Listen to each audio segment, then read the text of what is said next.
رسالة محمد شاكر بعد قرار إخلاء سبيل والده فضل شاكر.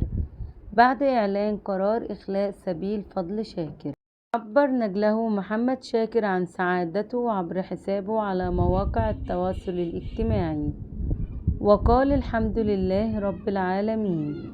13 سنة والظلم ممكن يطول بس ما بيدوم، ورسالة لكل حدا مظلوم: تفائل بالخير إن شاء الله يفرج همك يا رب.